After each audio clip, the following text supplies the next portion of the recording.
This work, Gut Feelings Stromatolith, is one of the first works I made that was using this layering technique, where I was working with made-up material aggregates, but thinking about things archaeological or biological and objects that relate to edges and boundaries and parts where those edges and boundaries intermingle with other bodies and objects. And so that happens through digestion and decomposition and breakdown. I was making these moulds that I was pouring things into and building up materials, and then there were these moments of excavation.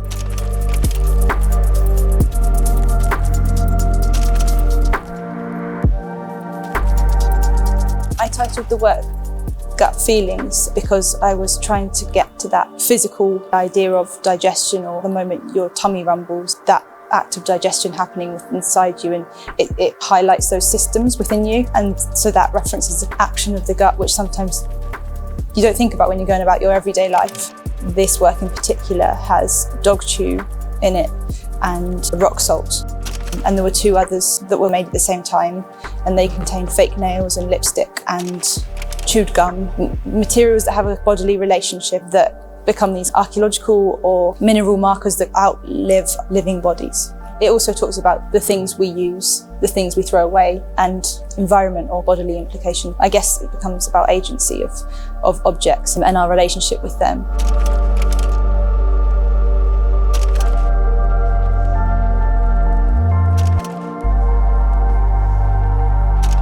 My making approach sometimes copies these industrial processes that use material on a massive scale, but tries to do it with some intimacy or haptic awareness that addresses what it feels like to push or pull or squeeze material. And for me, I sometimes look to writers or images and paintings and spaces, and women like Niki de Saint-Phal, Louise Bourgeois, Rebecca Horn come to mind, for all quite different reasons, to do with use of materials or tactility or approach to space or the body.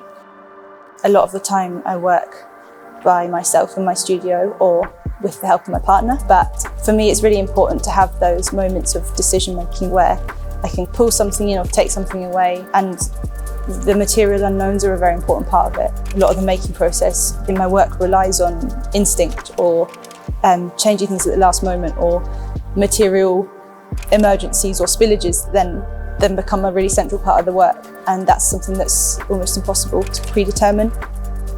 Gut Feelings being acquired by the Arts Council was incredibly important and quite a surprise to me. It's a real honour that it's within the collection. Being a younger artist, that acquisition was important in so many ways, because financially it helps you, but also you're aware that your work's in an important collection alongside these important artists. For the work to be seen again and to be looked after is just, very, very exciting for me.